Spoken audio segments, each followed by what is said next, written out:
Hidden within numbers lies the most shocking truth in Scripture. God's chosen people voted against their own miracle.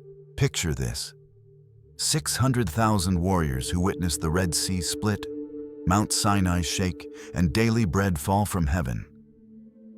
Yet when faced with giants, they chose slavery over promise. But Numbers isn't about their failure. It's about God's relentless faithfulness. Watch Him transform chaos into divine order, turn curses into blessings, and make even talking donkeys prophesy His will. This book reveals God's governmental blueprint, how He organizes nations, disciplines rebellion, and fulfills promises despite human betrayal. Every plague, every victory, every wandering step was orchestrated for one purpose: to show that God's word never fails, even when His people do. Numbers is the ultimate lesson in divine persistence, where 40 years of consequences become 40 years of preparation. Get ready to discover why this overlooked book holds the key to understanding God's justice, mercy, and unstoppable plan for humanity. The wilderness of Sinai buzzed with activity as God called Moses to action. Chapter 1, verse 1 sets the scene perfectly. Now the Lord spoke to Moses in the wilderness of Sinai, in the tabernacle of meeting, on the first day of the second month, in the second year after they had come out of the land of Egypt. Exactly 13 months had passed since the great escape from Egypt, and God was ready to transform His people into something extraordinary. The command came with crystal clarity in verse 3. From 20 years old and upward, all who are able to go to war in Israel, you and Aaron shall number them by their armies. This wasn't about counting everyone. God wanted only fighting men, warriors who could carry weapons and march into battle. Women, children, elderly men, and boys under 20 weren't part of this military census. Moses and Aaron began their massive task, going tribe by tribe through the camp. The process was methodical and precise. Each man had to prove his tribal heritage and state his age clearly. From Reuben, the firstborn of Israel, came 46,500 fighting men ready for war. Simeon presented an impressive 59,300 warriors to Moses and Aaron. The tribe of Gad stepped forward with 45,600 soldiers, while Judah brought the largest force, a massive 74,600 fighting men.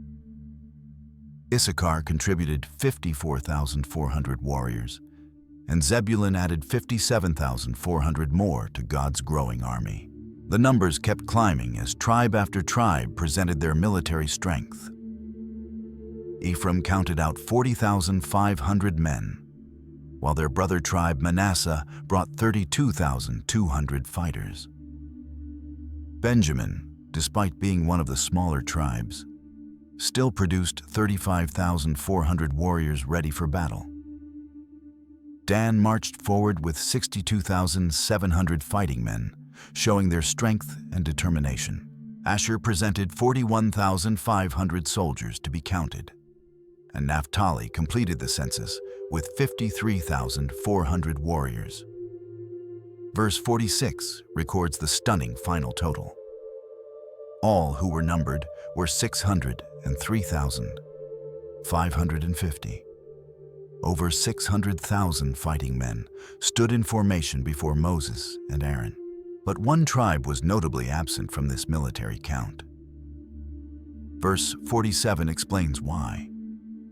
But the Levites were not numbered among them by their father's tribe. God had different plans for Levi's descendants, plans that would become clear in the chapters ahead. God's organizational genius became clear as He revealed His camping plan to Moses and Aaron. Chapter 2, verse 2 contains the master blueprint. Every one of the children of Israel shall camp by his own standard, beside the emblems of his father's house. They shall camp some distance from the tabernacle of meeting. The arrangement wasn't random. It was mathematical perfection. God placed each tribe in a specific location around the central tabernacle, creating both protection and order. The eastern side belonged to Judah, The royal tribe. Verse 3 identifies their position. On the east side, toward the rising of the sun, those of the standard of the forces with Judah shall camp according to their armies. Judah didn't stand alone on the east. Issachar and Zebulun joined them, creating a powerful eastern coalition. Verse 9 gives their combined strength. All who were numbered according to their armies of the forces with Judah, 186,400. When it came time to march, this eastern force would lead the way. The south side became Reuben's territory. Verse 10 establishes their position. On the south side shall be the standard of the forces with Reuben, according to their armies.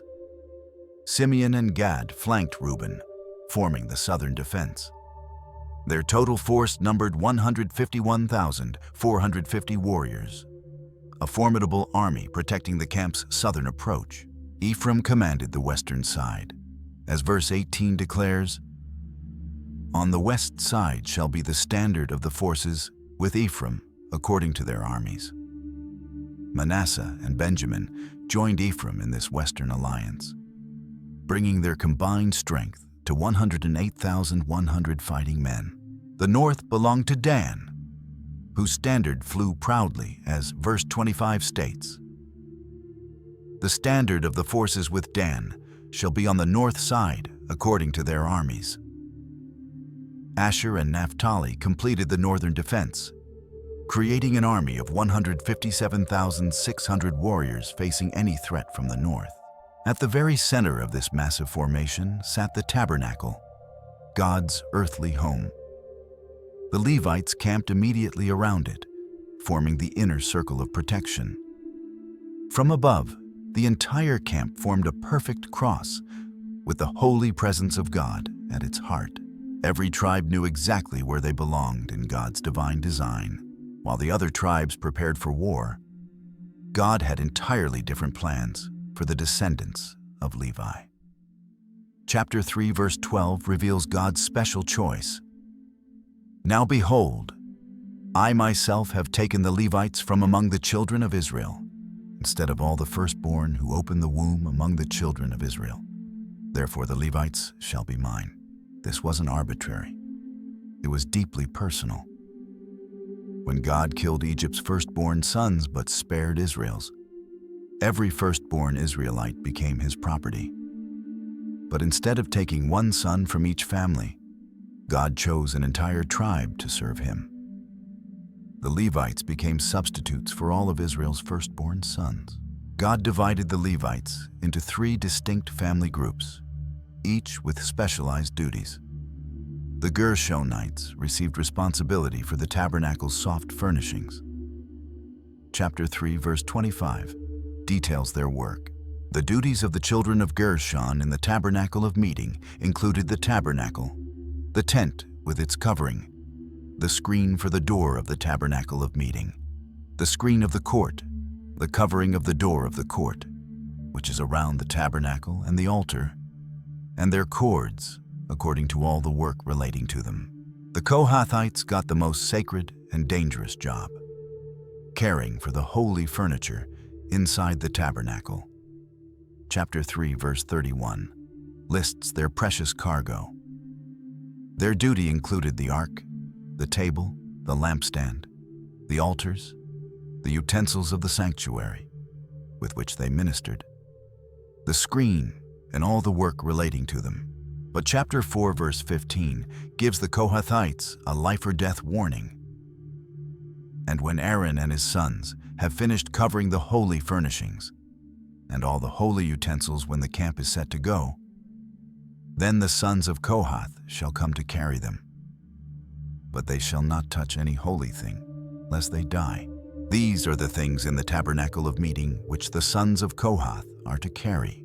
The Merarites handled the tabernacle's structural elements. Chapter 4, verse 31 describes their heavy load, and this is what they must carry as all their service for the tabernacle of meeting: the boards of the tabernacle, its bars, its pillars, its sockets, and the pillars around the court with their sockets, pegs, and cords, with all their furnishings and all their service. Moses counted each Levite family carefully. The Gershonites numbered 7,500 men from 30 years old to 50. The Kohathites counted 8,600 in the same age range. The Merarites totaled 6,200 workers. Together, these 22,300 Levites formed God's dedicated service team, replacing military duty with sacred work.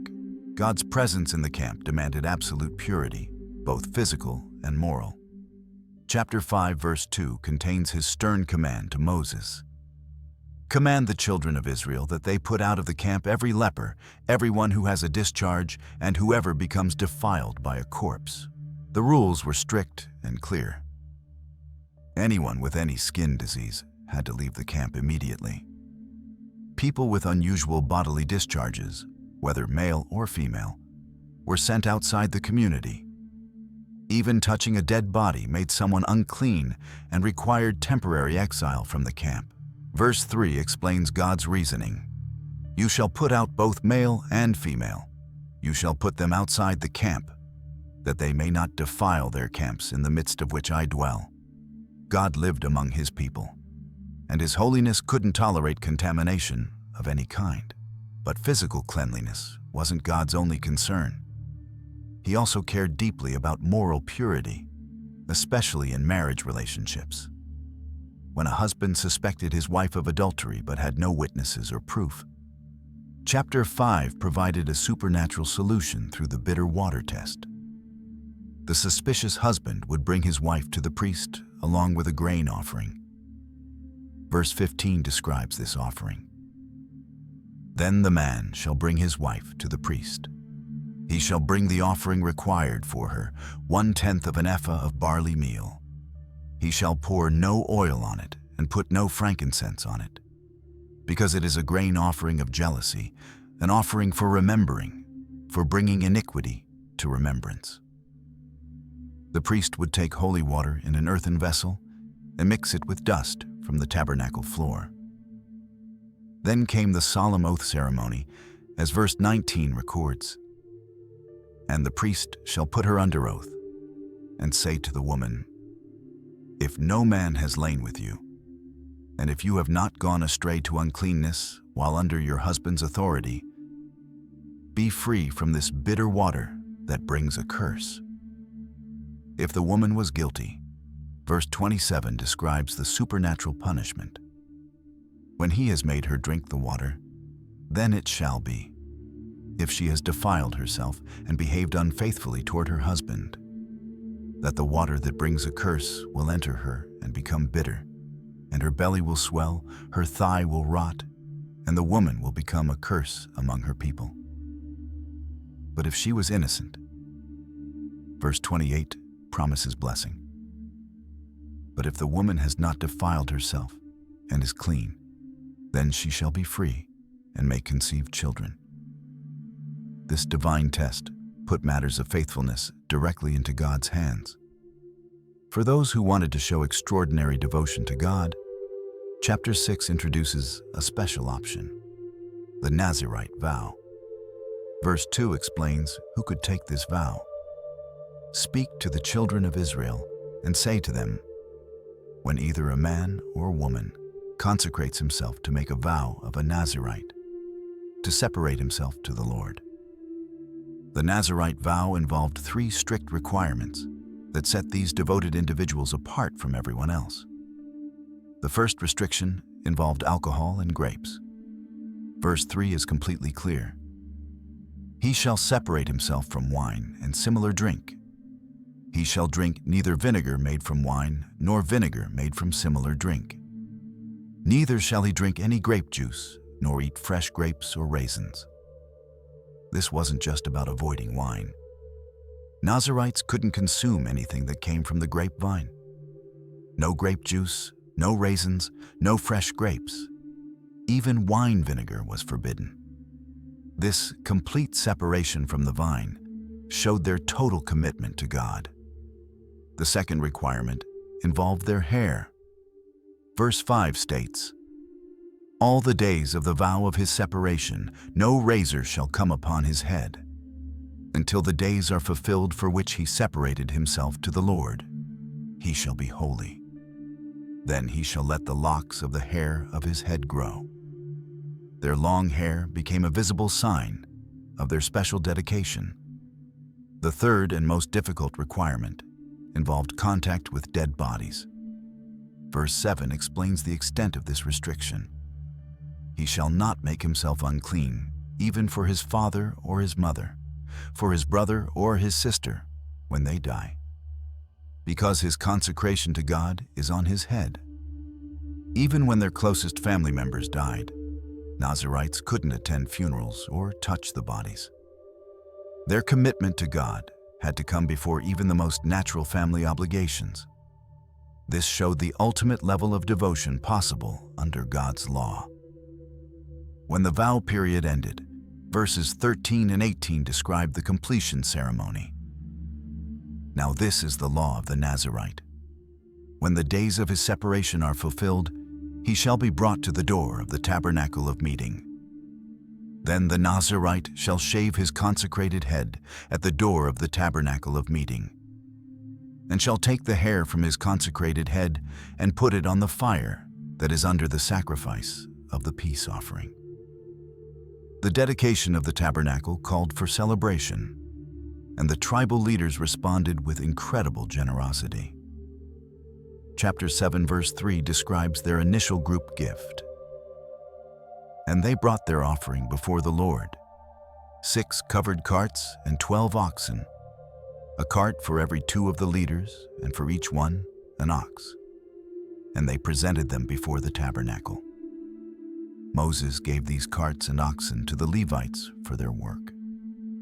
The Gershonites received 2 carts and 4 oxen for carrying the tabernacle's curtains and coverings. The Merarites got 4 carts and 8 oxen for the heavy structural pieces. But the Kohathites received nothing because they had to carry the sacred furniture on their shoulders. Then came 12 days of individual tribal offerings.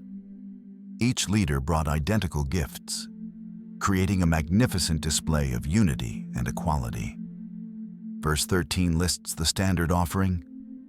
His offering was 1 silver platter, the weight of which was 130 shekels, and 1 silver bowl of 70 shekels, according to the shekel of the sanctuary, both of them full of fine flour mixed with oil as a grain offering. Each leader also brought verse 14's precious gift, 1 gold pan of 10 shekels, full of incense. Gold was incredibly valuable, and filling these pans with expensive incense showed remarkable devotion. The animal offerings were equally impressive. Verse 15 describes the burnt offerings: 1 young bull, 1 ram, and 1 male lamb in its first year as a burnt offering. Verse 16 adds 1 kid of the goats as a sin offering.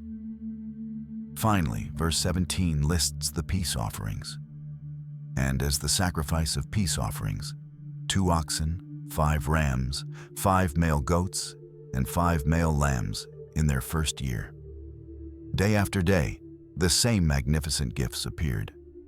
Nahshon of Judah started the procession on day 1. Nathanael of Issachar followed on day 2. Eliab of Zebulun brought his identical offering on day 3.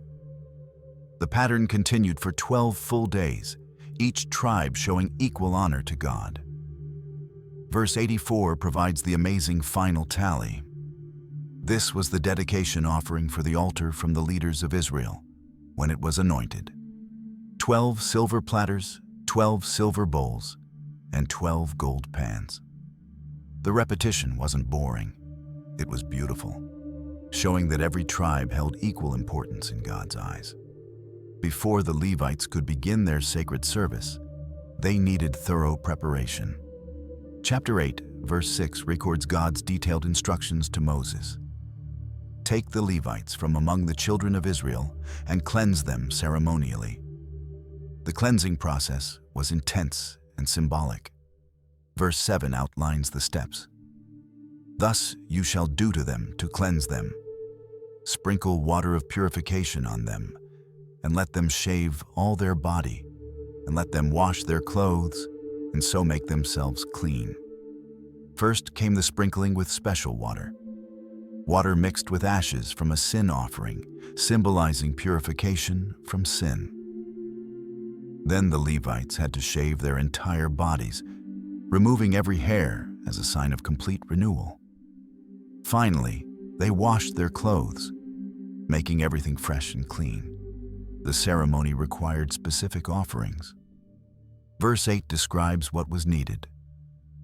Then let them take a young bull with its grain offering of fine flour mixed with oil, and you shall take another young bull as a sin offering. But the most unusual part of the ceremony came next. Aaron literally lifted the Levites up as a wave offering before the Lord. Verse 11 describes this remarkable scene. And Aaron shall offer the Levites before the Lord, like a wave offering from the children of Israel, that they may perform the work of the Lord. Picture this: grown men being physically lifted up and waved before God, like sheaves of grain or pieces of bread. This wave offering showed that the Levites belonged completely to God, just like the sacrificial offerings waved at the altar. Verse 12 continues the ceremony. Then the Levites shall lay their hands on the heads of the young bulls, and you shall offer one as a sin offering, and the other as a burnt offering to the Lord, to make atonement for the Levites. God explains the purpose in verse 16. For they are wholly given to me from among the children of Israel. I have taken them for myself instead, of all who open the womb, the firstborn of all the children of Israel. The Levites became living substitutes for Israel's firstborn sons. Verses 24 and 25 set the age limits for Levite service. This is what applies to the Levites.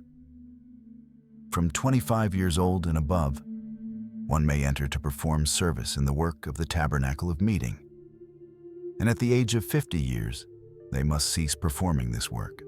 God provided Israel with perfect guidance through a supernatural navigation system. Chapter 9, verse 15 describes their divine GPS. Now, on the day that the tabernacle was raised up, the cloud covered the tabernacle, the tent of the testimony. From evening until morning, it was above the tabernacle like the appearance of fire. This wasn't an ordinary cloud. During the day, it provided shade and direction. At night, it glowed like fire, giving light and warmth to the camp below. But the cloud did much more than just hover.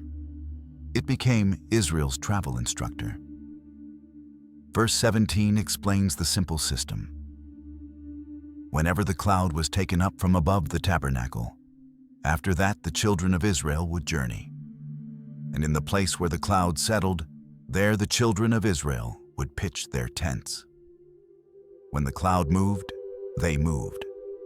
When it stopped, they stopped. The timing wasn't predictable. Sometimes the cloud stayed put for days, forcing Israel to remain in one location. Verse 20 describes their patient obedience. So it was, when the cloud was above the tabernacle many days, then the children of Israel kept the charge of the Lord and did not journey. Other times, the cloud moved quickly. Verse 21 shows how they had to be ready. So it was, when the cloud remained only from evening until morning. When the cloud was taken up in the morning, then they would journey. Whether by day or by night, whenever the cloud was taken up, they would journey. Verse 22 reveals the extremes. Whether it was 2 days, a month, or a year that the cloud remained above the tabernacle, the children of Israel would remain encamped and not journey. But when it was taken up, they would journey. Perfect obedience to God's timing, whether convenient or not. God also provided a communication system through silver trumpets. Chapter 10, verse 2 contains his instructions to Moses. Make 2 silver trumpets for yourself. You shall make them of hammered work. You shall use them for calling the congregation and for directing the movement of the camps. These weren't decorative instruments, they were practical communication tools. Verse 3 explains one signal. When they blow both of them, all the congregation shall gather before you at the door of the tabernacle of meeting. 2 trumpets meant everyone should come. Verse 4 describes a different signal. But if they blow only one, then the leaders, the heads of the divisions of Israel, shall gather to you. One trumpet called just the leadership for important meetings. Different trumpet sounds meant different things. Verse 5 describes the march signal. When you sound the advance, the camps that lie on the east side shall then begin their journey. Verse 6 continues. When you sound the advance the second time, then the camps that lie on the south side shall begin their journey. Verse 9 even describes wartime use.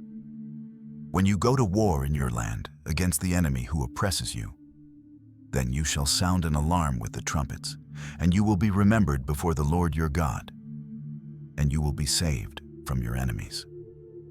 With the cloud for navigation and trumpets for communication, God had equipped his people with everything they needed to move as one massive, organized army through the wilderness. The honeymoon period was over. After all God's careful organization, the people began showing their true hearts. Chapter 11. Verse 1 records the beginning of Israel's downward spiral. Now, when the people complained, it displeased the Lord, for the Lord heard it, and his anger was aroused. So the fire of the Lord burned among them, and consumed some in the outskirts of the camp. The complaints weren't specific at first, just general grumbling about their circumstances. But God heard every word, and his response was immediate and terrifying. Divine fire swept through the outer edges of the camp, killing people who had been murmuring against their situation. Verse 2 shows Moses' response. Then the people cried out to Moses, and when Moses prayed to the Lord, the fire was quenched. Moses interceded, and God stopped the deadly flames. They named that place Taberah, meaning burning, as a reminder of what happened when they complained against God. But the fire was just the beginning. Soon the complaints became more specific and dangerous. Verse 4 introduces the real troublemakers. Now the mixed multitude who were among them yielded to intense craving. So the children of Israel also wept again and said, "Who will give us meat to eat?" These weren't pure Israelites, but foreigners who had joined them when they left Egypt. Their bad attitude spread like a disease through the camp. Verse 5 shows how the complaining escalated. We remember the fish, which we ate freely in Egypt, the cucumbers, the melons, the leeks, the onions, and the garlic. Amazing. They were romanticizing their slavery, remembering only the food and forgetting the whips, the beatings, and the killing of their baby boys. Verse 6 reveals their attitude toward God's provision. But now our whole being is dried up. There is nothing at all except this manna before our eyes. God had been feeding them supernatural bread from heaven every single day. But they were tired of it. They wanted meat and variety. Their ungratefulness reached God's ears, and he was furious. Moses felt overwhelmed by their constant complaining. Verse 11 records his honest prayer. So Moses said to the Lord, "Why have you afflicted your servant? And why have I not found favor in your sight, that you have laid the burden of all these people on me?" He was ready to quit, asking God in verse 15, "Please kill me here and now, if I have found favor in your sight, and do not let me see my wretchedness." God's response was twofold. First, he would share the leadership burden by appointing 70 elders. But second, He would give the people exactly what they wanted: meat, in a way they would never forget. Verse 18 records God's promise. Then you shall say to the people, consecrate yourselves for tomorrow, and you shall eat meat. For you have wept in the hearing of the Lord, saying, who will give us meat to eat? For it was well with us in Egypt. Therefore the Lord will give you meat, and you shall eat. But this wouldn't be a small portion. Verse 19 continues, you shall eat, not 1 day, nor 2 days, nor 5 days, nor 10 days, nor 20 days, but for a whole month, until it comes out of your nostrils and becomes loathsome to you, because you have despised the Lord who is among you. God sent an incredible wind that brought quail from the sea. Verse 31 describes the supernatural abundance. Now a wind went out from the Lord, and it brought quail from the sea and left them fluttering.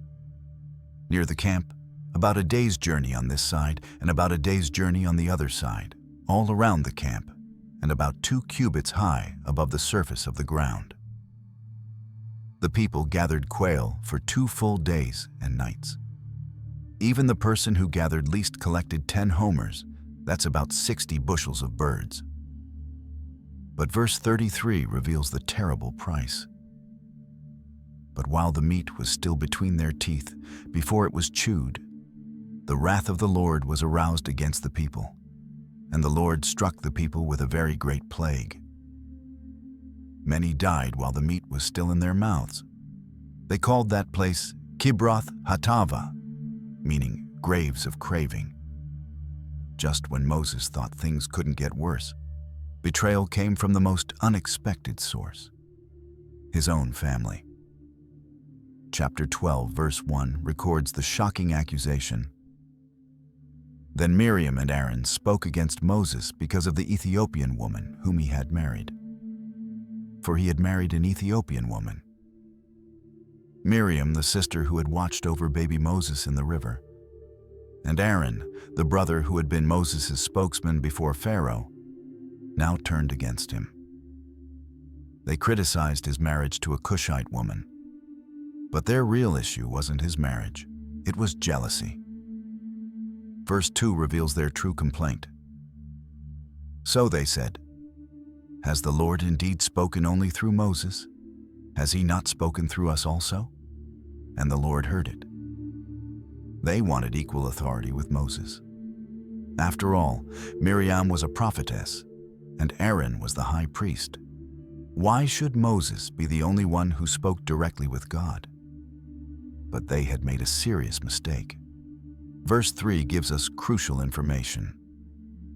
Now the man Moses was very humble, more than all men who were on the face of the earth. Moses wasn't seeking power, he was simply obeying God's call. God's response was immediate and personal. Verse 4 states, suddenly the Lord said to Moses, Aaron and Miriam, come out, you 3, to the tabernacle of meeting. So the 3 came out. God called all 3 siblings to a divine conference. When they arrived, verse 5 describes what happened. Then the Lord came down in the pillar of cloud and stood in the door of the tabernacle and called Aaron and Miriam, and they both went forward. God separated Moses from his siblings, making it clear that Moses held a unique position. God then explained the difference between Moses and other prophets. Verses 6 through 8 contain his explanation. Then he said, hear now my words. If there is a prophet among you, I, the Lord, make myself known to him in a vision. I speak to him in a dream. Not so with my servant Moses. He is faithful in all my house. I speak with him face to face, even plainly, and not in dark sayings. And he sees the form of the Lord. Why then were you not afraid to speak against my servant Moses? Other prophets received dreams and visions that needed interpretation. But Moses spoke with God face to face, like a friend talking to a friend. He saw God's form and heard his voice clearly. Attacking Moses was like attacking God himself. Verse 9 records God's anger. So the anger of the Lord was aroused against them, and he departed. When the cloud lifted, Aaron turned to look at his sister and got the shock of his life. Verse 10 describes the horrible sight. And when the cloud departed from above the tabernacle, suddenly Miriam became leprous, as white as snow. Then Aaron looked at Miriam, and there she was, leprous. Miriam's skin had turned white with leprosy, the most feared disease of the ancient world. Aaron immediately realized the seriousness of their sin. Verse 11 records his desperate plea. So Aaron said to Moses, "O my Lord, please do not lay on us the sin in which we have done foolishly and in which we have sinned." Aaron begged Moses not to let Miriam die from this disease.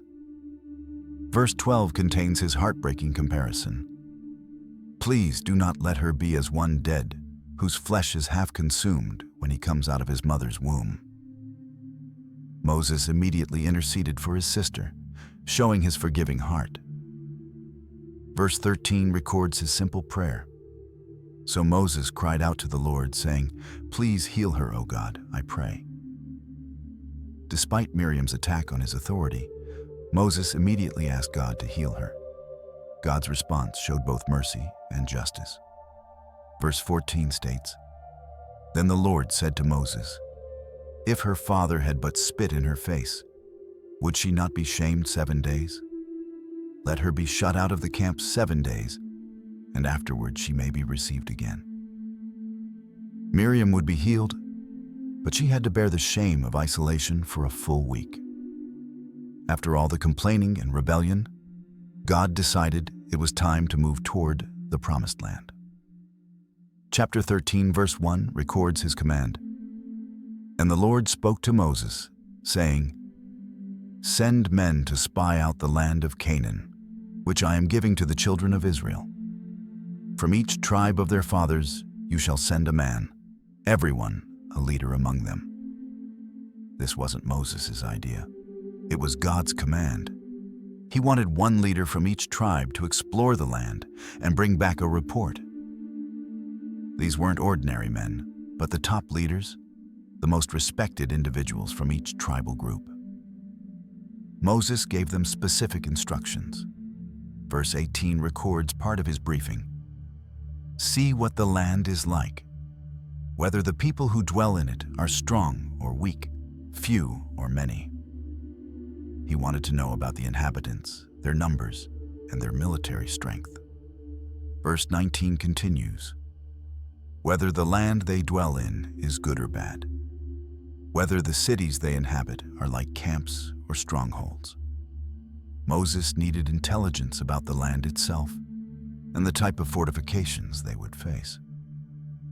Verse 20 adds, "Whether the land is rich or poor, and whether there are forests there or not. Be of good courage and bring some of the fruit of the land." He encouraged them to be brave and bring back samples of the land's produce. The timing was perfect. Verse 20 notes, "Now the time was the season of the first ripe grapes." They would see the land at its most beautiful and productive time. The 12 spies spent 40 days exploring every part of Canaan. Verse 23 describes one of their discoveries. "Then they came to the valley of Eshcol, and there cut down a branch with one cluster of grapes. They carried it between 2 of them on a pole.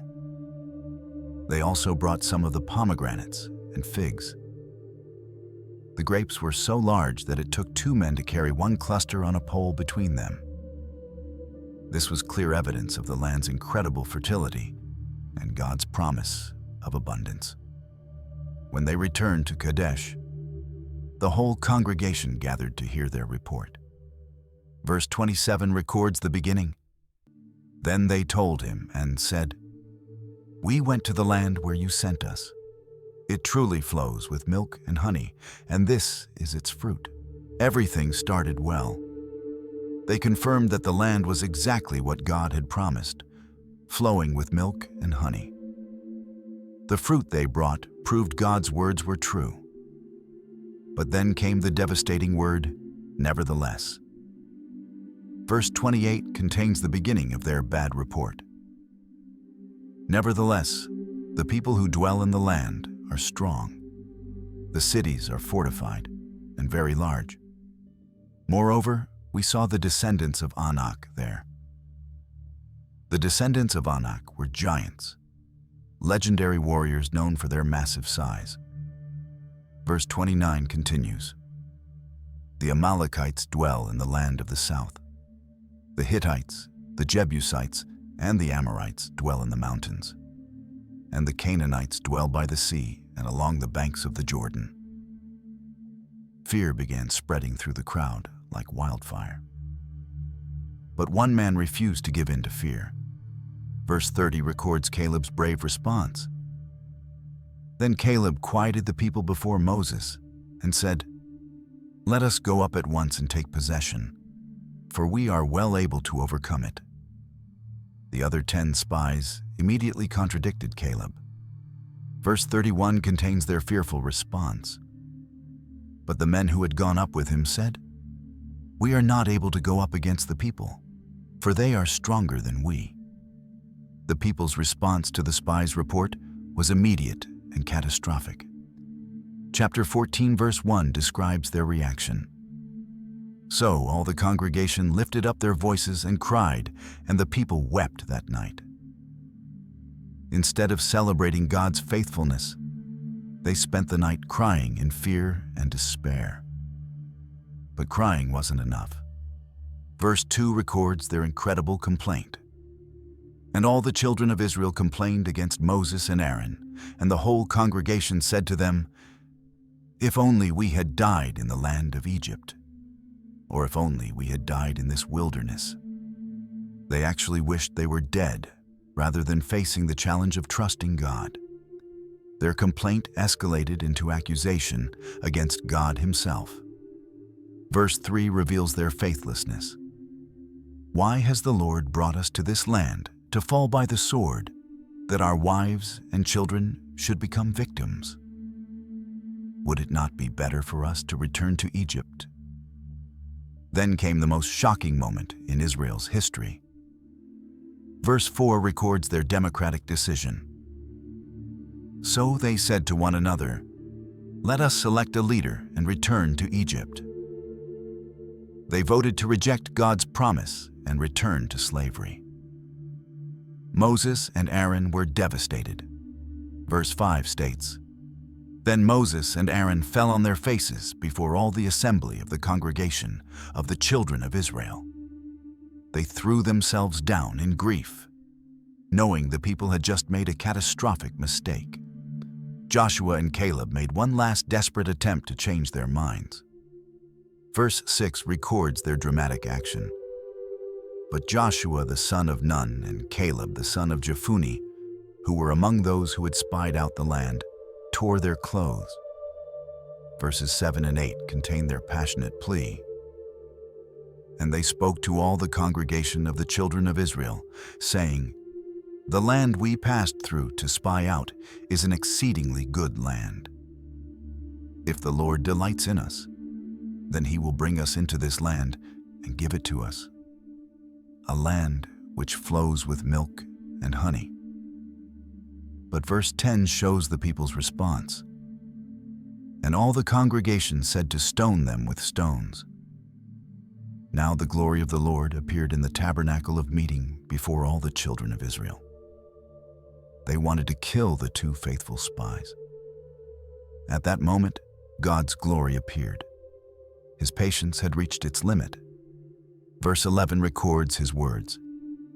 "Then the Lord said to Moses, 'How long will these people reject me? And how long will they not believe me with all the signs which I have performed among them?'" God was ready to destroy the entire nation. Verse 12 reveals His plan.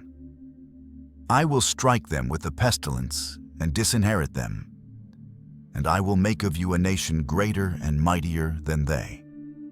But Moses interceded for the people. God listened and agreed not to destroy them completely, but there would still be consequences. Verses 28 and 29 contain God's judgment.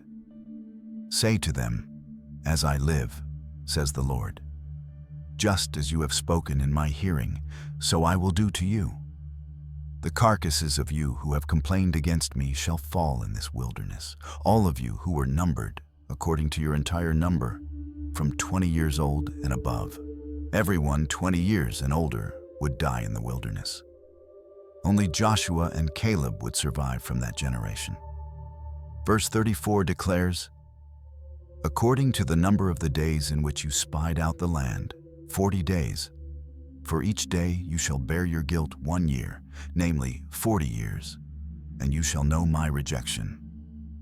40 years of wilderness, wandering for 40 days of faithless spying.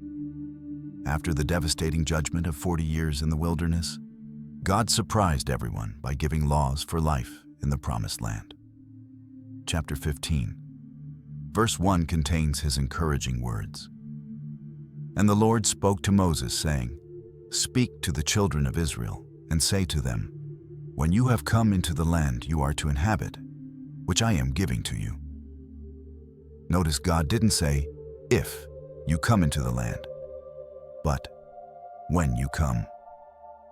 Despite the current generation's faithlessness, God's promises to Abraham, Isaac, and Jacob would still be fulfilled. Their children would inherit what their parents had rejected. Verses 2 and 3 continue with specific instructions. "And you make an offering by fire to the Lord, a burnt offering or a sacrifice, to fulfill a vow, or as a free will offering, or in your appointed feasts, to make a sweet aroma to the Lord, from the herd or the flock." God gave detailed instructions for offerings they would bring once they settled in Canaan. These laws showed God's confidence in his ultimate plan. The current generation might die in the wilderness, but their children would need these regulations when they finally entered the land flowing with milk and honey.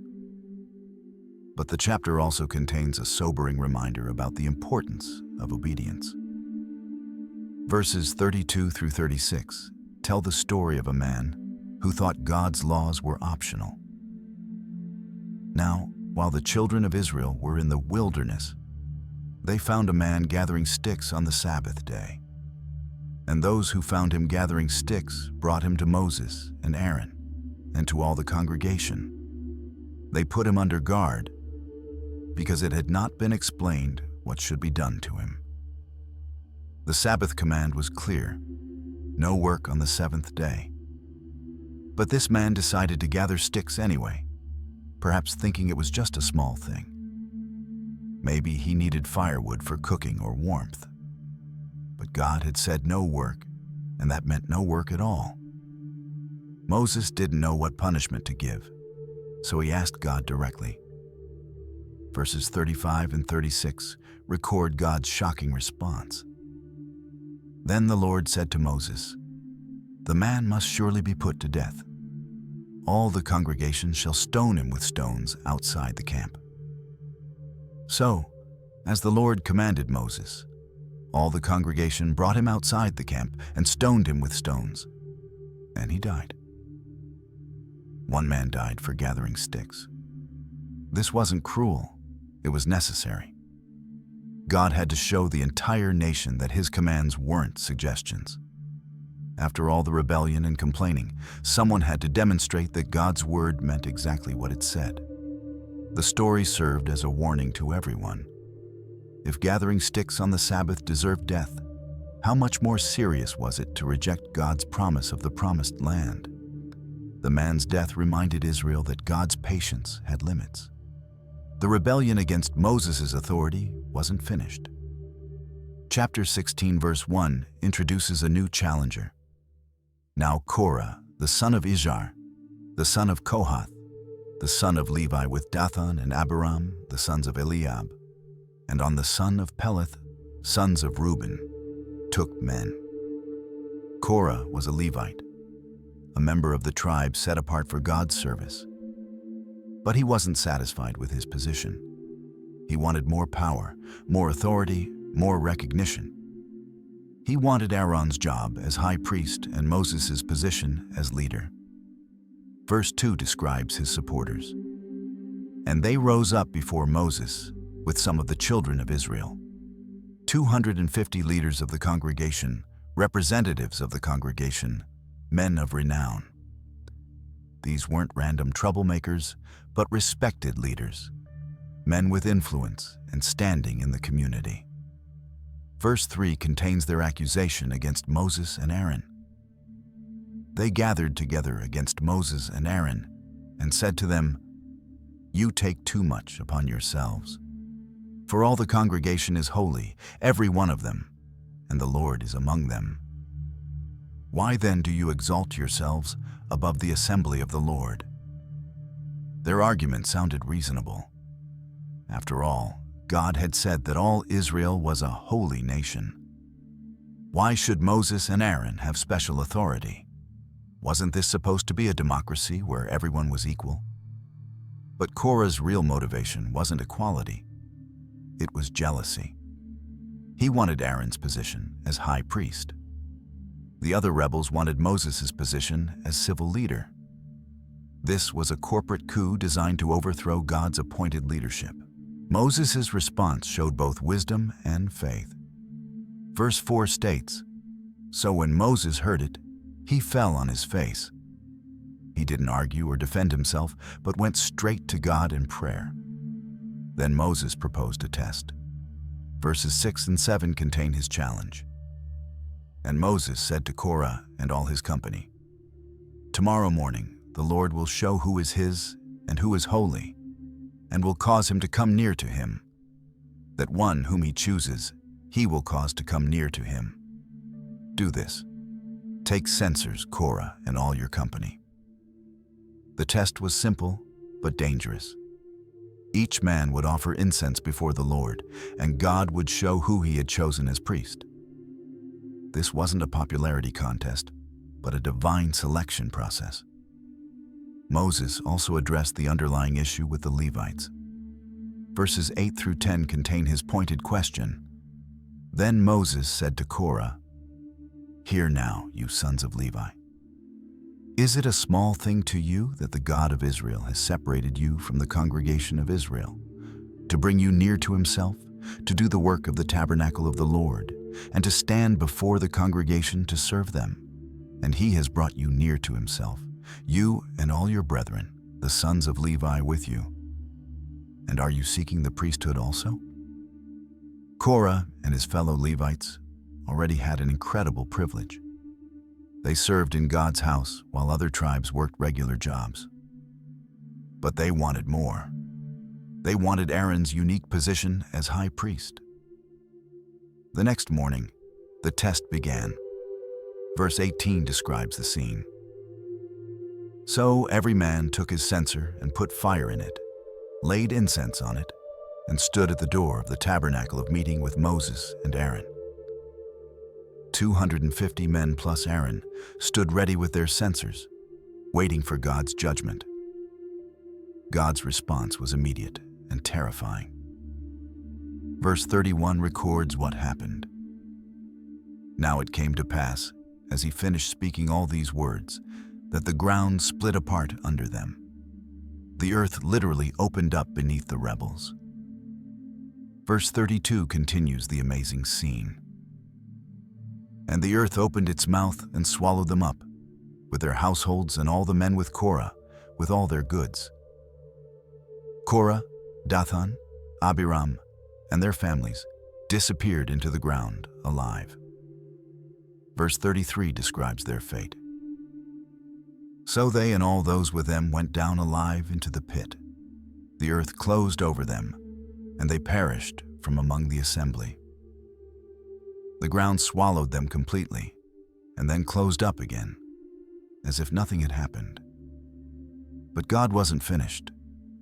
Verse 35 states, "And a fire came out from the Lord, and consumed the 250 men who were offering incense." Divine fire killed all 250 men who had challenged Aaron's priesthood. The message was unmistakable. God had chosen Moses as leader and Aaron as high priest.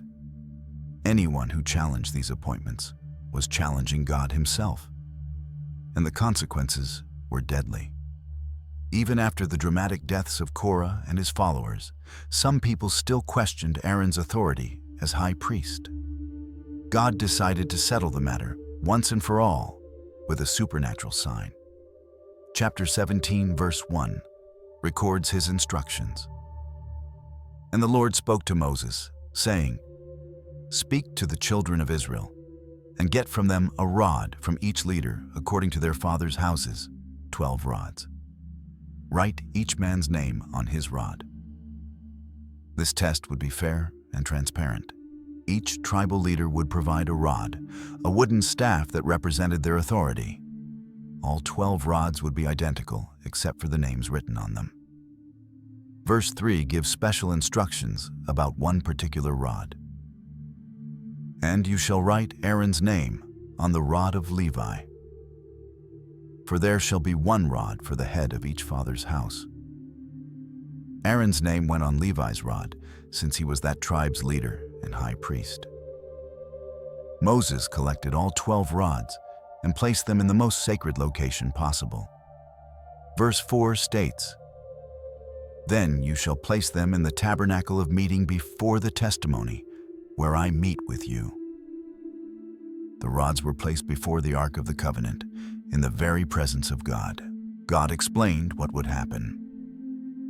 Verse 5 contains his promise. "And it shall be that the rod of the man whom I choose will blossom. Thus I will rid myself of the complaints of the children of Israel, which they speak against you."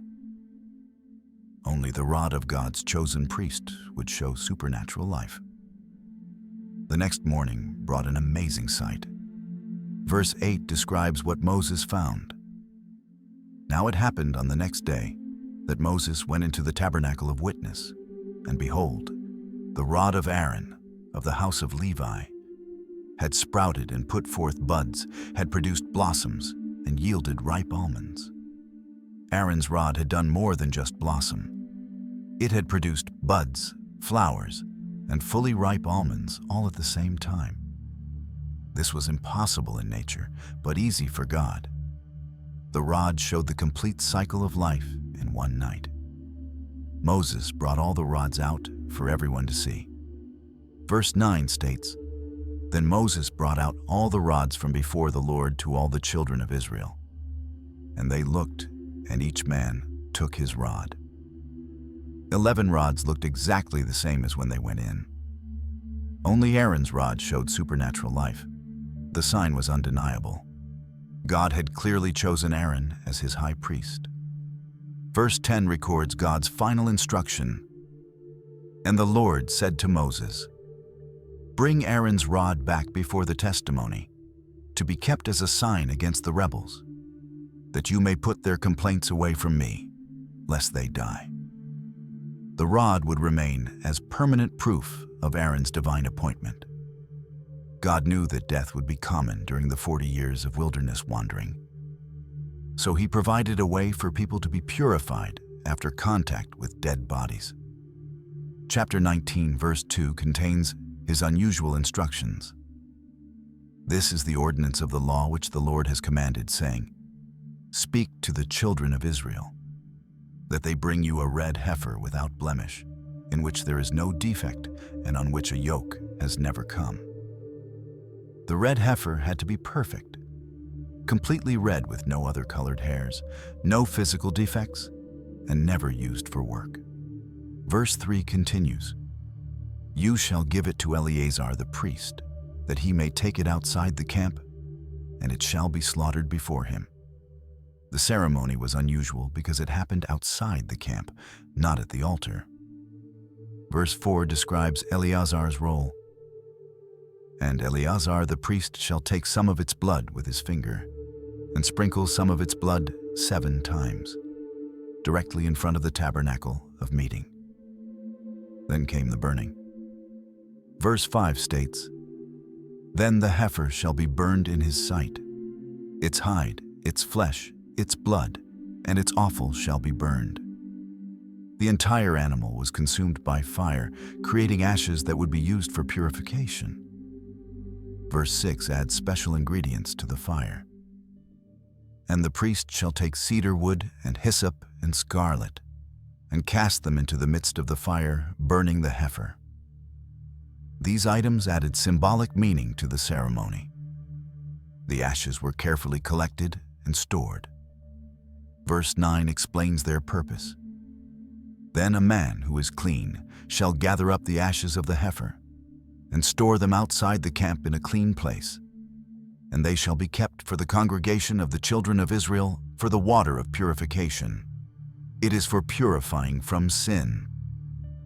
When someone touched a dead body, they mixed these ashes with water and sprinkled the mixture on the unclean person. This water of separation restored their ritual purity and allowed them to rejoin the community. Years later, during the final phase of wilderness wandering, the people faced a different kind of crisis. Chapter 21, verse 4 describes their response. Then they journeyed from Mount Hor by the way of the Red Sea to go around the land of Edom, and the soul of the people became very discouraged on the way. The long detour around Edom frustrated them, and they fell back into their old pattern of complaining. Verse 5 records their bitter words. And the people spoke against God and against Moses. Why have you brought us up out of Egypt to die in the wilderness? For there is no food and no water, and our soul loathes this worthless bread. Once again, they attacked God's provision and complained about the manna. They called God's supernatural bread worthless and accused him of bringing them to the wilderness to die. God's response was swift and deadly. Verse 6 states, So the Lord sent fiery serpents among the people, and they bit the people, and many of the people of Israel died. Poisonous snakes invaded the camp, and their bites killed many Israelites. The people quickly realized their mistake. Verse 7 records their repentance. Therefore the people came to Moses and said, We have sinned, for we have spoken against the Lord and against you. Pray to the Lord that he take away the serpents from us. So Moses prayed for the people. But God's solution was unexpected. Instead of removing the snakes, he provided a way of healing. Verse 8 contains his instructions. Then the Lord said to Moses, Make a fiery serpent and set it on a pole, and it shall be that everyone who is bitten, when he looks at it, shall live. Moses created a bronze serpent and lifted it up on a pole in the center of the camp. Verse 9 describes the result. So Moses made a bronze serpent and put it on a pole. And so it was, if a serpent had bitten anyone when he looked at the bronze serpent, he lived. The cure seemed too simple to work. People who were dying from snake bites just had to look at the bronze serpent to be healed. No medicine, no complex ceremony, no expensive payment, just a simple look of faith toward God's provision. Some people probably thought it was foolish. Others might have preferred a more complicated solution. But God's way was simple: look and live. Those who trusted God's word and looked at the bronze serpent were instantly healed. Those who refused to look died from the poison. The bronze serpent remained as a symbol of God's power to heal and his willingness to provide salvation even in the midst of judgment. After 38 years of wilderness wandering, the people faced another water crisis that would change everything. The congregation had gathered at Kadesh in the wilderness of Zin, and chapter 20 verse 2 describes their familiar problem. Now there was no water for the congregation, so they gathered together against Moses and Aaron. The old generation was mostly gone, but the new generation had inherited the same complaining spirit. Verse 3 records their bitter accusation. And the people contended with Moses and spoke, saying, If only we had died when our brethren died before the Lord. They wished they had perished with Korah's rebels rather than face this water shortage. Their complaints escalated quickly. Verse 4 contains their attack. Why have you brought up the assembly of the Lord into this wilderness, that we and our animals should die here? Once again, they blamed their leaders instead of trusting God's provision. Moses and Aaron went straight to God for help. Verse 6 states, "So Moses and Aaron went from the presence of the assembly to the door of the tabernacle of meeting, and they fell on their faces, and the glory of the Lord appeared to them."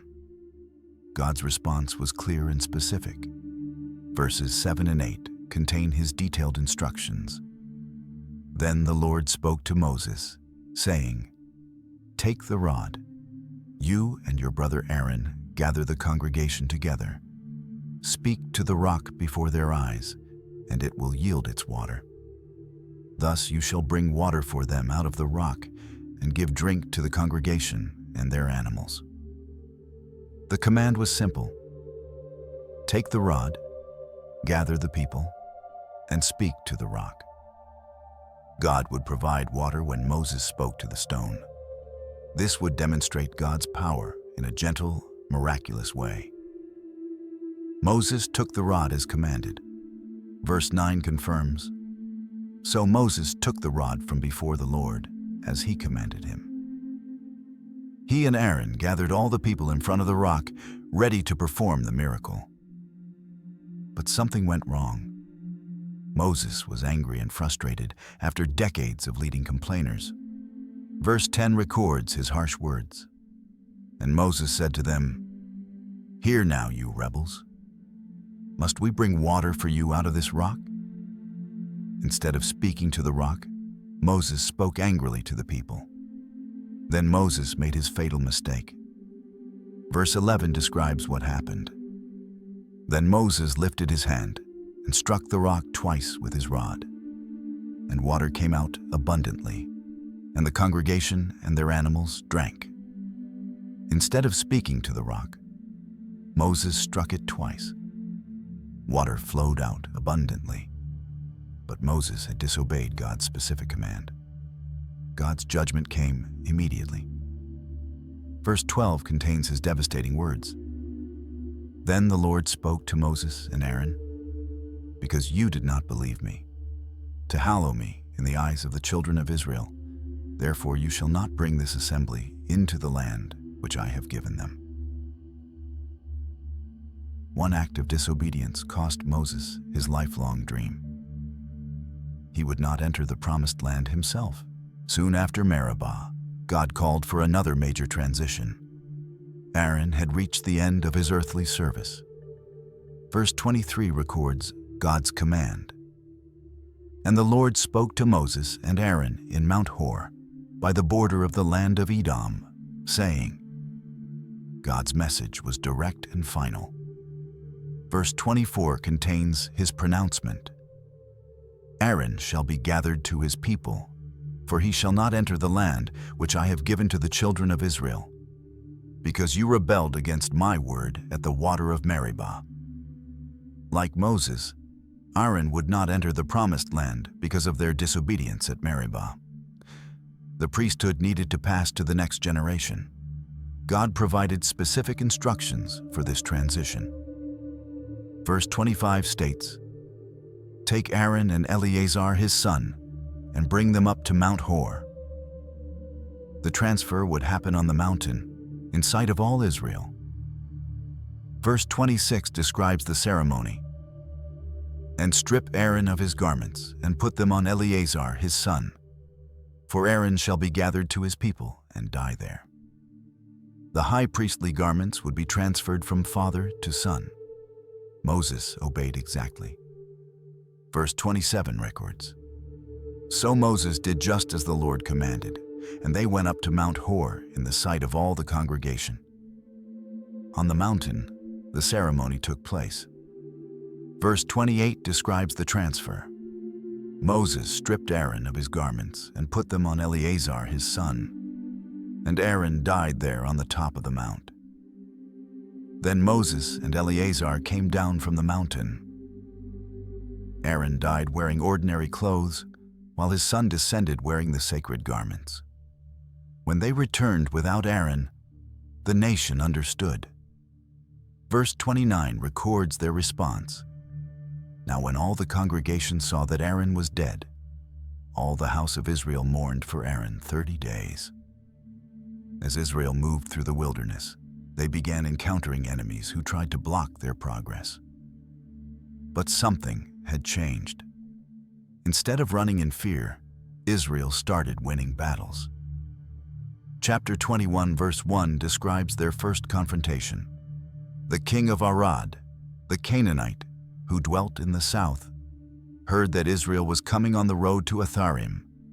Then he fought against Israel and took some of them captive. Israel's response was different from 40 years earlier. Verse 2 records their bold approach. So Israel made a vow to the Lord and said, "If you will indeed deliver this people into my hand, then I will utterly destroy their cities." Instead of panicking, they asked God for help. God answered their prayer. Verse 3 states, "And the Lord listened to the voice of Israel and delivered up the Canaanites, and they utterly destroyed them and their cities." So the name of that place was called Hormah. As they continued, Israel faced their biggest test yet. They needed passage through territories controlled by powerful kings. Verses 21 and 22 describe their request to King Sihon. Then Israel sent messengers to Sihon, king of the Amorites, saying, "Let me pass through your land. We will not turn aside into fields or vineyards. We will not drink water from wells. We will go by the king's highway until we have passed through your territory." This was a reasonable request, but Sihon refused. Verse 23 records his response. But Sihon would not allow Israel to pass through his territory. So Sihon gathered all his people together and went out against Israel in the wilderness, and he came to Jahaz and fought against Israel. The battle was decisive. Verse 24 states, "Then Israel defeated him with the edge of the sword and took possession of his land from the Arnon to the Jabbok, as far as the people of Ammon. For the border of the people of Ammon was fortified." Israel captured all of Sihon's territory and settled in his cities. But the victories weren't finished. King Og of Bashan made the same mistake. Verse 33 records, "And they turned and went up by the way to Bashan. So Og, king of Bashan, went out against them, he and all his people, to battle at Edrei." Og was a giant, but this generation wasn't afraid. Verse 35 records their complete victory. So they defeated him, his sons, and all his people, until there was no survivor left him, and they took possession of his land. Israel's victories terrified surrounding nations. King Balak of Moab watched the destruction with alarm. Chapter 22 verse 2 describes his fear. Now Balak the son of Zippor saw all that Israel had done to the Amorites. Balak couldn't defeat Israel militarily, so he tried spiritual warfare. Verses 5 and 6 describe his plan. Then he sent messengers to Balaam, the son of Beor at Pethor, which is near the river in the land of the sons of his people, to call him, saying, "Look, a people has come from Egypt. See, they cover the face of the earth and are settling next to me. Therefore, please come at once, curse this people for me, for they are too mighty for me." Balaam was a famous prophet whose curses were known to be effective. When the messengers arrived, Balaam consulted God. Verse 12 records God's command. "And God said to Balaam, 'You shall not go with them. You shall not curse the people, for they are blessed.'" Israel was blessed by God, and no prophet could change that. But under pressure and tempted by wealth, Balaam eventually went to Moab. When Balaam arrived, Balak took him to overlook Israel's camp. But every time Balaam tried to curse Israel, God forced him to bless them instead. Chapter 23, verse 7 contains his first prophecy. And he took up his oracle and said, Balak, the king of Moab, has brought me from Aram, from the mountains of the east. Come, curse Jacob for me, and come, denounce Israel. How shall I curse whom God has not cursed? Or how shall I denounce whom the Lord has not denounced? Balak was furious and tried again. The second prophecy was even more positive. Finally, Balaam delivered his most important prophecy. Verses 17 and 18 contain the famous Star of Jacob prophecy. I see him, but not now. I behold him, but not near. A star shall come out of Jacob. A scepter shall rise out of Israel, and batter the brow of Moab, and destroy all the sons of tumult. And Edom shall be a possession. Seir also, his enemies, shall be a possession, while Israel does great valiantly. 4 times Balak hired Balaam to curse Israel, and 4 times God turned the curses into blessings. Just when Israel seemed unstoppable, they faced their most dangerous enemy, temptation from within. Chapter 25, verse 1 describes how it began. Now Israel remained in Acacia Grove, and the people began to commit harlotry with the women of Moab. This wasn't random immorality, but calculated seduction. The Moabite women deliberately targeted Israelite men, using attraction to lead them into spiritual compromise.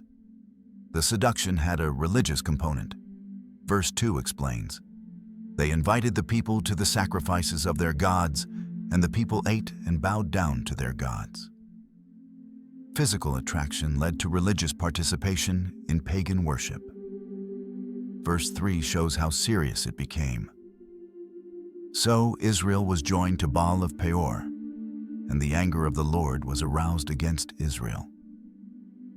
Baal of Peor was a fertility god whose worship involved sexual rituals and moral corruption. God's response was severe. Verse 4 records his command. Then the Lord said to Moses, Take all the leaders of the people and hang the offenders before the Lord out in the sun, that the fierce anger of the Lord may turn away from Israel. But while Moses was organizing the response, something shocking happened. Verse 6 describes the scene.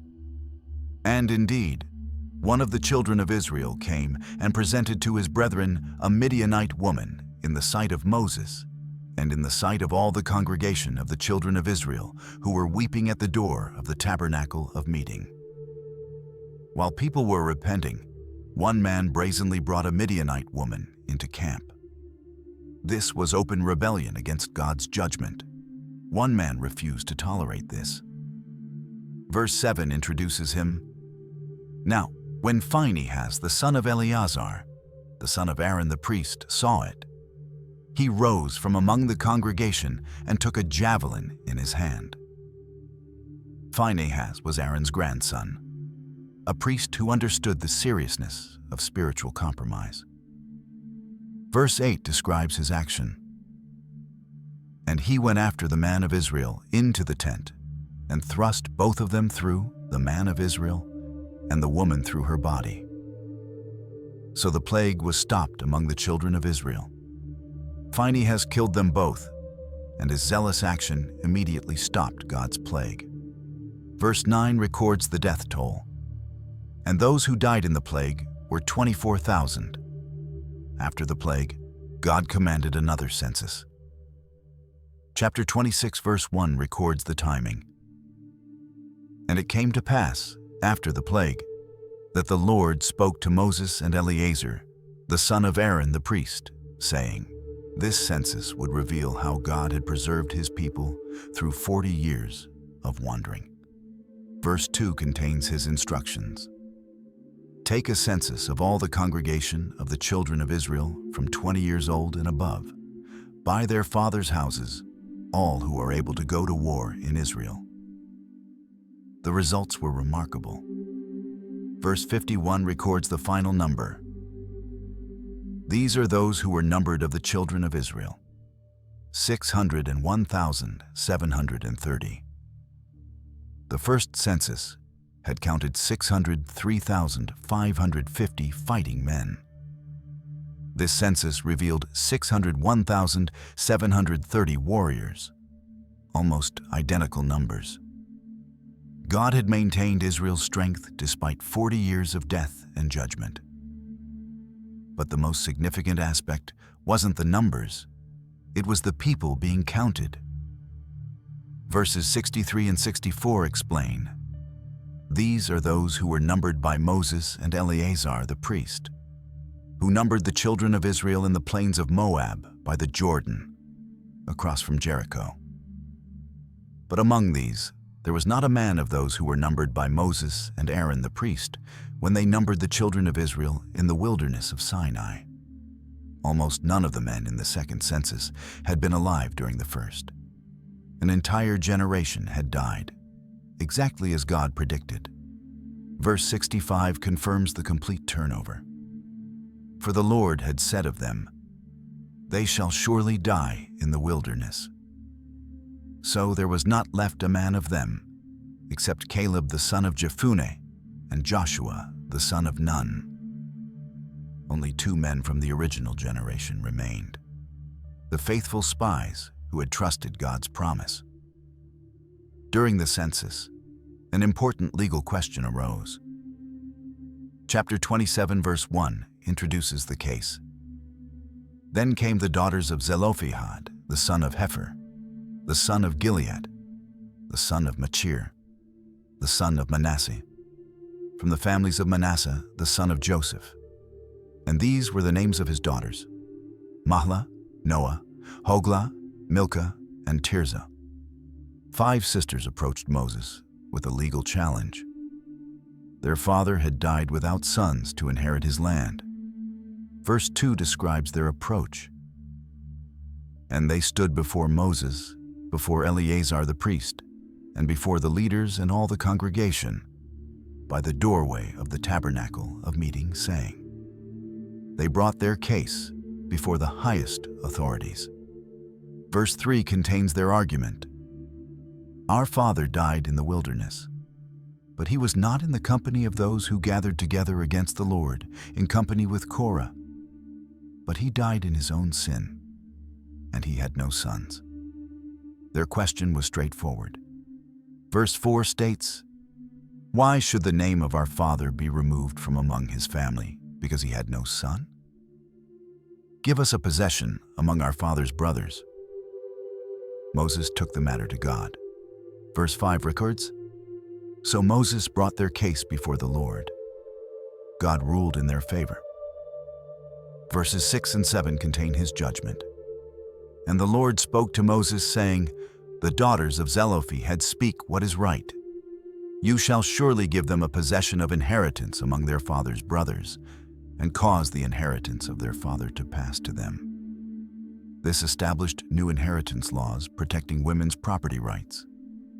With inheritance laws established, God addressed leadership succession. Moses was 120 years old and forbidden from entering the Promised Land. Time had come to transfer authority. Verse 15 records Moses' concern. Then Moses spoke to the Lord, saying, Moses initiated the succession conversation. Verse 17 describes what Moses wanted in his successor, who may go out before them and go in before them, who may lead them out and bring them in, that the congregation of the Lord may not be like sheep which have no shepherd. God's choice was clear. Verse 18 states, "And the Lord said to Moses, Take Joshua the son of Nun with you, a man in whom is the Spirit, and lay your hand on him." Joshua had proven himself as a faithful spy and skilled commander. God gave specific instructions for the commissioning ceremony. Verse 19 continues, "Set him before Eleazar the priest and before all the congregation, and inaugurate him in their sight." The transfer would be public and official. Moses obeyed exactly. Verse 22 records, "So Moses did as the Lord commanded him. He took Joshua and set him before Eleazar the priest and before all the congregation." Verse 23 describes the ceremony. "And he laid his hands on him and inaugurated him, just as the Lord commanded by the hand of Moses." The laying on of hands symbolized the transfer of authority from the old leader to the new. As Israel prepared for life in the Promised Land, God gave Moses detailed instructions for establishing a complete worship calendar that would govern their spiritual life for generations to come. Chapter 28, verse 1, records the beginning of these comprehensive regulations. "Now the Lord spoke to Moses, saying, 'Command the children of Israel, and say to them, My offering, my food for my offerings, made by fire as a sweet aroma to me, you shall be careful to offer to me at their appointed time.'" God wanted his people to understand that worship wasn't optional or random, but followed a precise schedule that honored him every single day. The daily offerings formed the foundation of Israel's spiritual rhythm. Verse 3 describes the basic requirement. "And you shall say to them, This is the offering made by fire, which you shall offer to the Lord.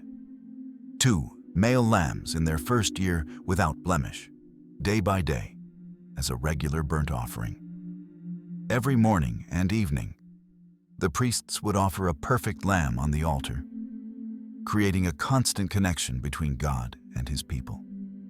Verse 4 continues, "The one lamb you shall offer in the morning, the other lamb you shall offer in the evening." This twice daily sacrifice would never stop, creating a rhythm of worship that marked the beginning and end of each day. The Sabbath brought additional offerings beyond the daily sacrifices. Verse 9 states, "And on the Sabbath day, 2 lambs in their first year, without blemish, and 2/10 of an ephah of fine flour as a grain offering, mixed with oil, with its drink offering."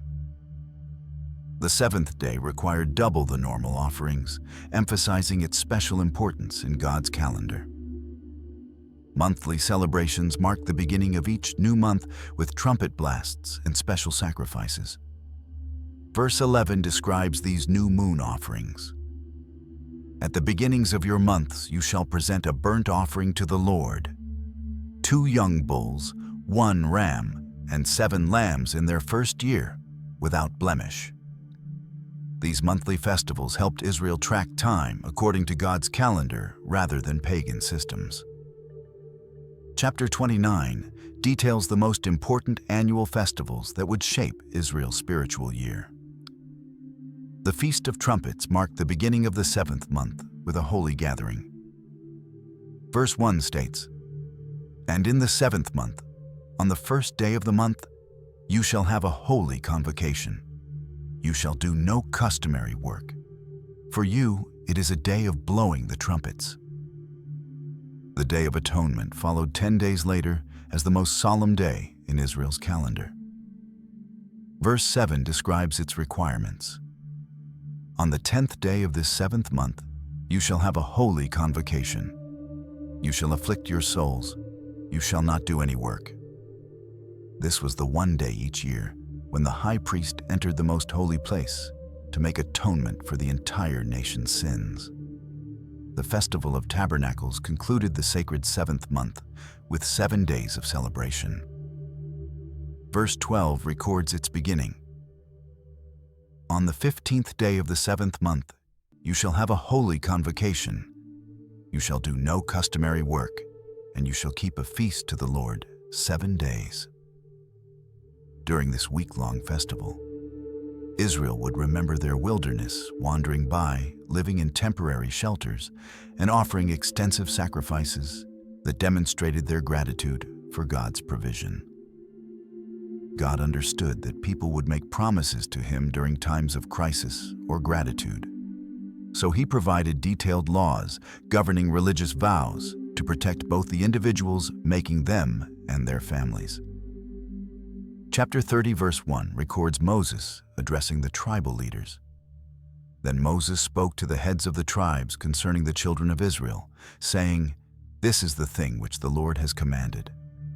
The basic principle was simple, but serious. Verse 2 establishes the fundamental rule. If a man makes a vow to the Lord, or swears an oath to bind himself by some agreement, he shall not break his word. He shall do according to all that proceeds out of his mouth. Once a man made a promise to God, he was absolutely bound to keep it, regardless of changing circumstances or second thoughts. But the situation became more complex when it involved women who lived under the authority of their fathers or husbands in ancient society.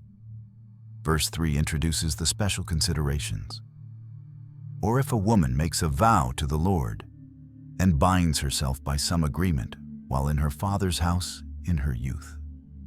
Young unmarried women could make vows, but their fathers had the right to approve or cancel them.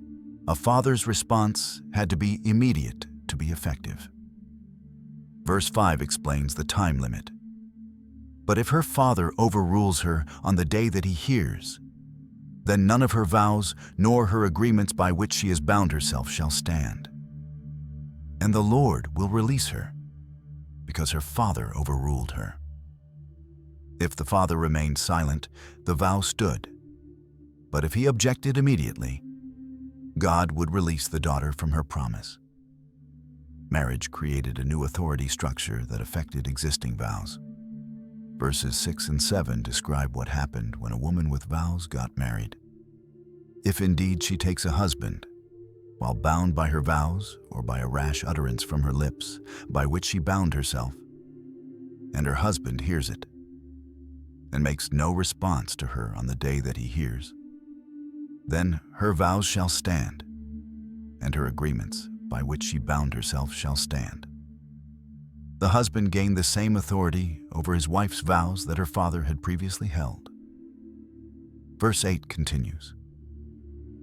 But if her husband overrules her on the day that he hears it, he shall make void her vow which she took and what she uttered with her lips, by which she bound herself, and the Lord will release her. However, certain women had complete authority over their own vows.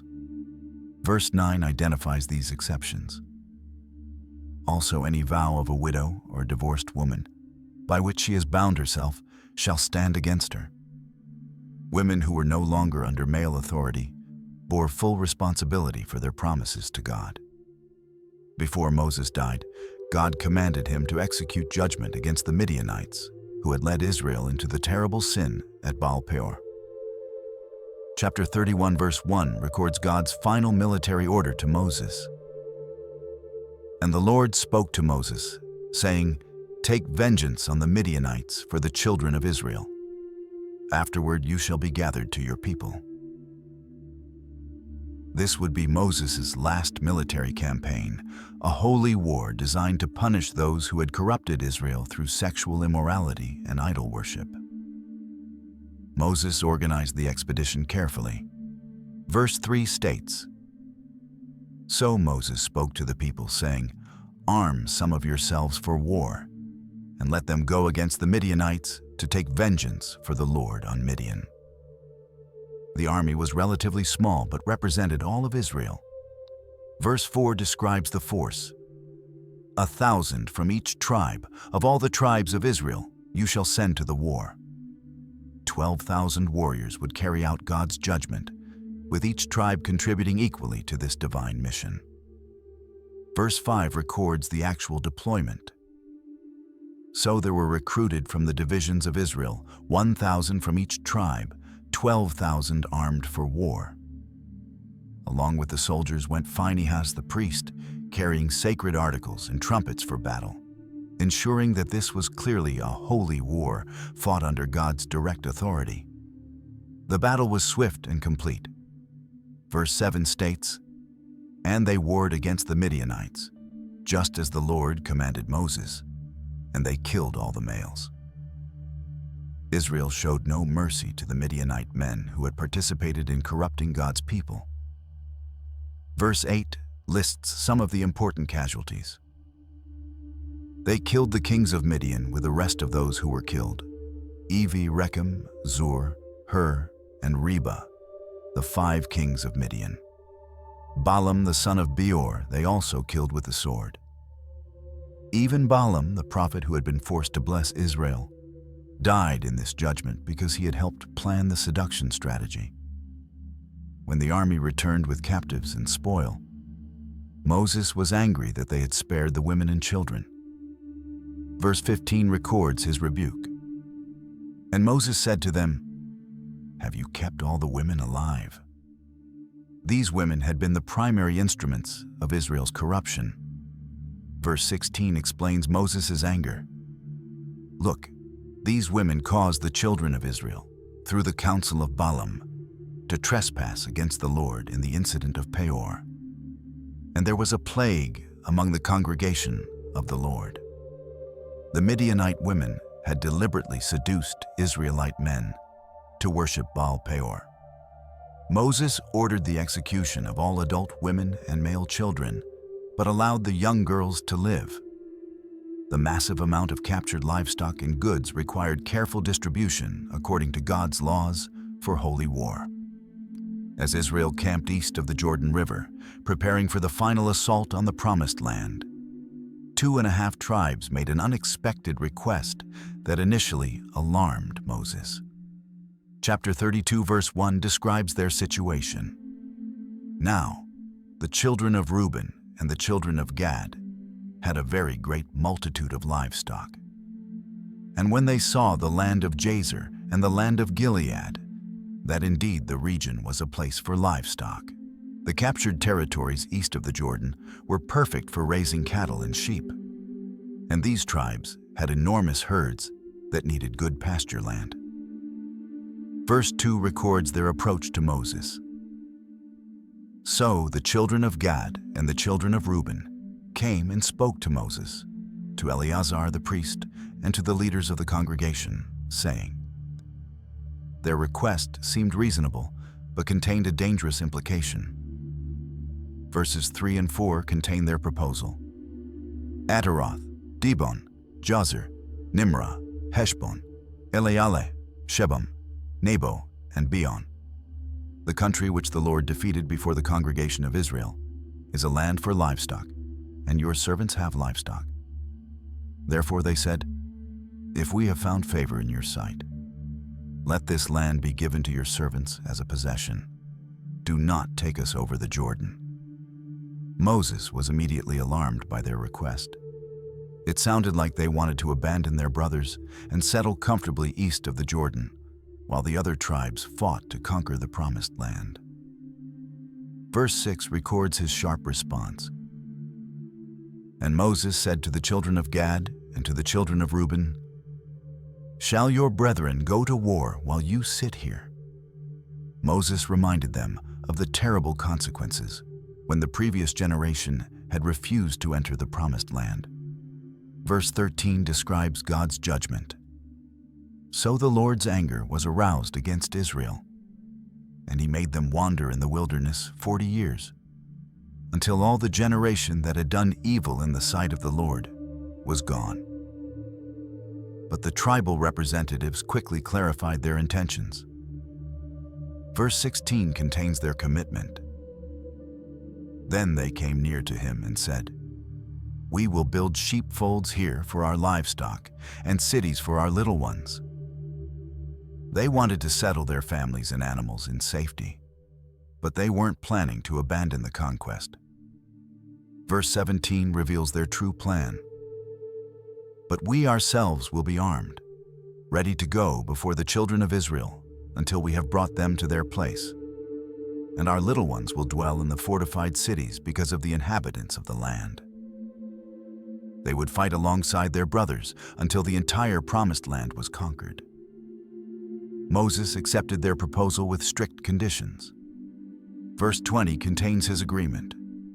Then Moses said to them, if you do this thing, if you arm yourselves before the Lord for war. They had to prove their commitment through action, not just words. as Israel stood on the edge of the Promised Land? Moses created a detailed record of their entire wilderness journey, documenting every camping place where they had stopped during 4 decades of wandering. Chapter 33, verse 1, introduces this comprehensive travel log. These are the journeys of the children of Israel, who went out of the land of Egypt by their armies under the hand of Moses and Aaron. Verse 2 explains Moses' careful record-keeping. Now Moses wrote down the starting points of their journeys at the command of the Lord, and these are their journeys according to their starting points. This wasn't just a casual travel diary, but an official record commanded by God Himself. The journey began at Ramesses in Egypt. Verse 3 records the Exodus. They departed from Ramesses in the 1st month, on the 15th day of the 1st month. On the day after the Passover, the children of Israel went out with boldness in the sight of all the Egyptians. Israel left Egypt openly and boldly, while their former masters were burying their firstborn sons. Verse 5 marks their first camping place outside Egypt. Then the children of Israel moved from Ramesses and camped at Succoth. From there, the record traces their route through the wilderness, naming every location where the massive congregation had set up their tents. Some stops were brief, lasting only a few days. Others, like Kadesh Barnea, became long-term camps where they stayed for months or years. Verse 14 notes, they moved from Alush and camped at Rephidim, where there was no water for the people to drink. Each location held memories of God's provision, their complaints, or significant events. The record includes all 42 camping places from Egypt to the plains of Moab. Verse 49 describes their final position. They camped by the Jordan, from Beth Jesimoth as far as the Abel Acacia Grove in the plains of Moab. After 4 decades of wandering, they had finally reached the edge of their inheritance. This detailed chronicle served multiple purposes. It proved God's faithfulness in leading them safely through the dangerous wilderness, documented the fulfillment of His prediction about 40 years of wandering, and provided a permanent record for future generations of how God had guided their ancestors step by step toward the Promised Land. With the conquest about to begin, God provided precise geographical boundaries for the Promised Land to prevent future disputes about territorial limits. Chapter 34, verse 1, records the beginning of these detailed instructions. Then the Lord spoke to Moses, saying, "Command the children of Israel, and say to them, when you come into the land of Canaan, this is the land that shall fall to you as an inheritance, the land of Canaan to its boundaries." The southern border was carefully defined. Verse 3 states, "Your southern border shall be from the wilderness of Zin along the border of Edom. Then your southern border shall extend eastward from the end of the Salt Sea." The boundary ran from the Dead Sea westward through specific geographical landmarks. Verse 6 describes the western boundary. "As for the western border, you shall have the Great Sea for a border. This shall be your western border." The Mediterranean Sea formed a natural boundary that needed no further definition. The northern and eastern borders were marked by specific locations and geographical features, creating a clearly defined territory that could be surveyed and divided among the tribes. Verse 13 records Moses' instructions about the division process. Then Moses commanded the children of Israel, saying, "This is the land which you shall inherit by lot, which the Lord has commanded to give to the 9 tribes and to the half-tribe." Within this territory, God designated special cities for the Levites, who would receive no large tribal inheritance. Chapter 35, verse 2 contains His instructions. "Command the children of Israel that they give the Levites cities to dwell in from the inheritance of their possession. And you shall also give the Levites common land around the cities. The Levites would receive 48 cities total, distributed throughout all the tribal territories. Verse 7 states, "So all the cities you will give to the Levites shall be 48 cities. These you shall give with their common land." This arrangement ensured that every tribe had access to Levitical teaching and priestly services. 6 of these Levitical cities had a special designation as cities of refuge.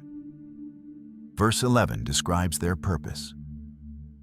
"Then you shall appoint cities to be cities of refuge for you, that the manslayer who kills a person accidentally may flee there."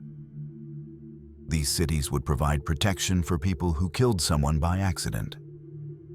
God established a sophisticated justice system that distinguished between intentional murder and accidental killing, providing protection for the innocent while ensuring that murderers faced appropriate punishment.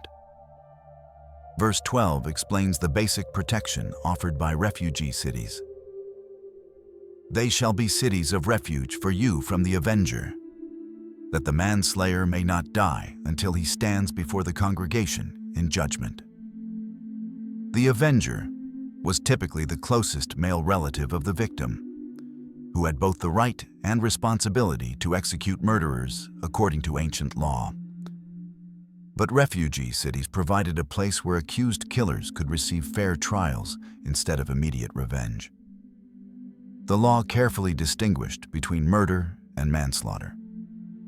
Verses 16 through 18 define murder.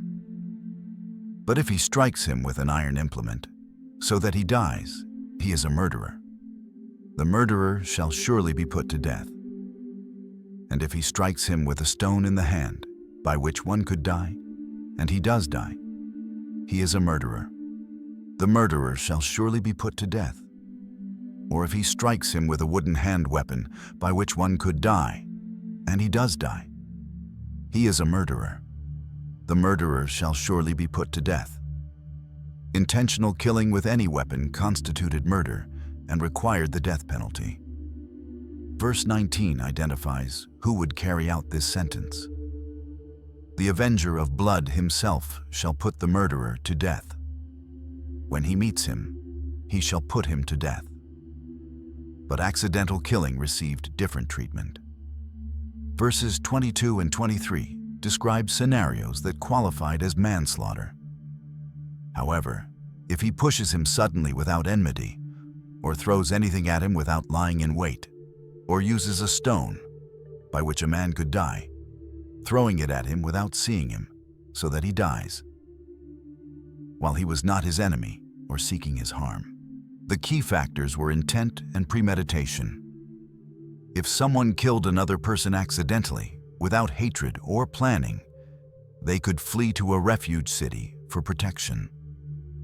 Verse 25 explains their situation. "So the congregation shall deliver the manslayer from the hand of the avenger of blood, and the congregation shall return him to the city of refuge, where he had fled. And he shall remain there until the death of the high priest, who was anointed with the holy oil." Accidental killers had to remain in the refuge city until the current high priest died. This limitation prevented the system from being abused, while still providing genuine protection for the innocent. The final chapter of Numbers addresses a potential problem created by the new inheritance laws that allowed women to inherit land when no male heirs existed. Chapter 36, verse 1 introduces the concerned parties. "Now, the chief fathers of the families of the children of Gilead, the son of Machir, the son of Manasseh, of the families of the sons of Joseph, came near and spoke before Moses and before the leaders, the chief fathers of the children of Israel." These tribal leaders had realized that women's inheritance rights could create an unintended consequence. Verse 2 explains their concern. "And they said, 'The Lord commanded my lord Moses to give the land as an inheritance by lot to the children of Israel. And my lord was commanded by the Lord to give the inheritance of our brother Zelophehad to his daughters. The problem became clear in verse 3. Now, if they are married to any of the sons of the other tribes of the children of Israel, then their inheritance will be taken from the inheritance of our fathers, and it will be added to the inheritance of the tribe into which they marry. So it will be taken from the lot of our inheritance. If Zelophehad's daughters married men from other tribes, their land would effectively transfer to their husbands' tribes, permanently reducing the territory belonging to Manasseh. Over time, this could completely reshape the tribal boundaries that God had established. The Jubilee year wouldn't solve this problem. Verse 4 explains, "And when the Jubilee of the children of Israel comes, then their inheritance will be added to the inheritance of the tribe into which they marry. So their inheritance will be taken away from the inheritance of the tribe of our fathers." Moses recognized the validity of their concern and brought the matter to God. Verse 5 records the divine solution. Then Moses commanded the children of Israel, according to the word of the Lord, saying, "What the tribe of the sons of Joseph speaks is right." God's solution balanced women's inheritance rights with tribal integrity. Verse 6 contains the new requirement. "This is what the Lord commands concerning the daughters of Zelophehad, saying, Let them marry whom they think best, but they may marry only within the family of their father's tribe." Women who inherited land had to marry within their own tribe. Verse 7 explains the reasoning. "So the inheritance of the children of Israel shall not change hands from tribe to tribe.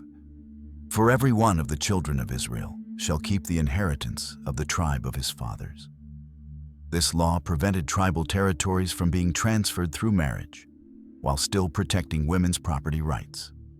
The daughters of Zelophehad accepted this restriction and married their cousins within the tribe of Manasseh. Verse 11 records their compliance. "For Mahlah, Tirzah, Hoglah, Milcah, and Noah, the daughters of Zelophehad, were married to the sons of their father's brothers." Their marriages preserved both their inheritance rights and their tribe's territorial integrity. If this deep dive into Numbers has opened your eyes to God's incredible faithfulness and detailed care for His people, don't keep it to yourself. Hit that subscribe button and ring the notification bell so you never miss when we uncover more hidden treasures in God's Word.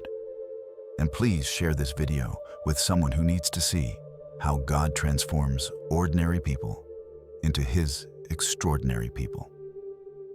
Your support helps us continue exploring the Bible in ways that make ancient truths come alive for modern hearts. Until next time, remember, the same God who led Israel through the wilderness is leading you through yours.